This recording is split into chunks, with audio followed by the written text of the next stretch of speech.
Venkatachalam, teacher in English Telugu.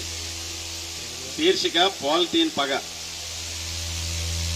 ఒకప్పుడు చేతిలో గుడ్డ సంచితో బజారు, ఇప్పుడు చేతులూపుకుంటూ బజారు.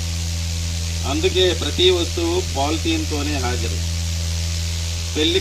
పెళ్లి భోజనాల కంచాలపై నువ్వే, గుడిలో ప్రసాదాలతో నువ్వే, త్రాగే నీళ్లతో, వాడే ప్రతి వస్తువుతో, గట్టిగా గాలి వీస్తే నీ సమూహాల హారాలే, విడదీయని బంధంగా, ఆఖరికి నిత్యావసర వస్తువుగా తయారయ్యావు మా దినచర్యల్లో. అంతగా చోటిచ్చిన జనానికి నీ భస్మాసుర హస్తం తెలిసేదెలా? నీతో భూగర్భ జలాలు ఎంకకుండా పోయాయి, జలజీవరాశులకు మృత్యుశాపమై రైతు మిత్రులకు రంపపు కోతగా మారావు. నీ మూలాన నిలిచిపోయిన డ్రైనేజీ ప్రవాహాలు, పట్టణాలే నీ ముందు బలాదూరైనాయి.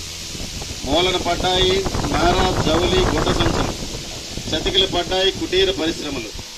నీ జీవితం శాశ్వతమైనది, నిన్ను తెచ్చుకున్న మా జీవితమే ప్రశ్నార్థకమైనది. నీ పగ చల్లారితే పర్యావరణం పచ్చగుంటది.